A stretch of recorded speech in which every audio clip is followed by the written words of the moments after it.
on, get out of here. Move on over. This has been my terrible segue into our first project. So we've gotten to the point where we can identify the fiber of wood. We can square a board so it's safe to use in different machines. And we are now doing bandsaw work, saber saw work, and blade runner work, so we can make some curved cuts. So, the project that I have for you is to create a 3D whimsical design that can stand on its own. You are going to be doing this with the help of this document that I have prepared for you. So in the assignment, you'll see Pallet Project and Pallet Project Submission. Pallet Project is where you can find the steps that I'm about to use right now. In the Pallet Project, I want to identify two different pages.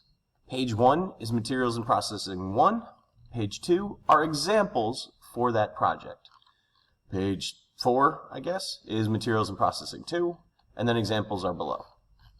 Now, your requirements are that this character needs to be able to stand on their own. We're going to have at least 3 layers of depth. And you have to demonstrate your ability to cut curved cuts and use some techniques that I'll be getting into in the following days. Your process is labeled below. Starred items. Note required pictures and notation on website. As you are doing this project, you're going to take pictures of what you have done and post it to a page on your website. You are going to take screenshots of your website and submit it in that other document. I'll get to that at the end. So your first step is to sketch ideas for your character with general measurements. Why? Because in general, you want to have this to be proportional. You don't want to just willy-nilly draw things. You want to have a sense of how wide the feet should be or how big the head should be. And you're going to choose your own character. I'm not going to have 40 cows around here. Now,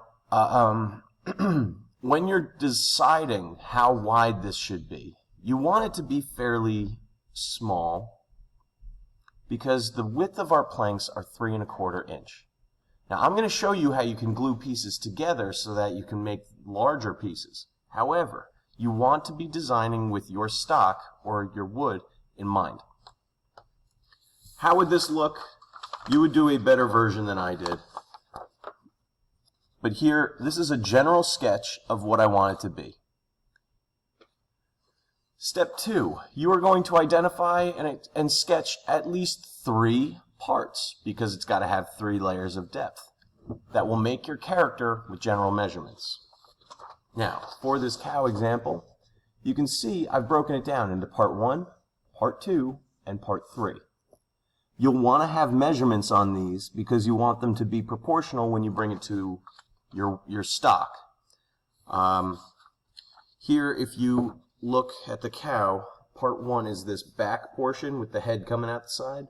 Part 2 is going to be the center that shows like the shoulder blades and the udders. And then part 3, we have the tail that goes in front of the whole thing. It's layered, so it gives some nice depth.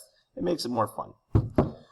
Now, after you've prepared your sketches, this is where you're going to prep and square enough stock to cut out the parts. Before you even begin cutting out your shapes and things like that, you're going to want to have square material in order to work with. You may not need to do every single part of the wood, but you need to have enough finished in order to cut your materials out. It's almost like making your paper before drawing on it or something. It's kind of what we're doing here. So I'm also going to be showing you how to glue stock together for width. That will happen during your stock preparation. Number 4, using the bandsaw, blade runner, saber saw, prepare your parts.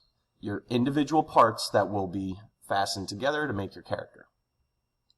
I'm going to show you how to sand your parts so that they're smooth and you don't get splinters. I'll be adding a little bit each day. We'll be using our out-of-class time to get this background information. Then, using wood glue, you're going to clamp your pieces together. That will assemble this so that it doesn't go. Wood glue is excellent for fastening wood together. I'll be doing a lesson about that throughout this process. And then if you have extra time, we're going to decorate your characters with paint or markers. Because without paint, this would not look finished. We'll take this by a case-by-case basis. And it goes down to whether or not you're able to finish within the due date, October 22nd. This project should be, I don't know, what, we got 3 hours of class time that we're going to have to complete this. So we've got a fast pace here, but you should be able to complete up to number 6. Let's see. That's the gist of it. Let me get into the submission. So you have your own submission page. You're going to add all of these different portions to your website because you're taking pictures along the way. And then you're going to take snips and just paste them in this document. This will allow me to check your work efficiently. And I'll fix that due date.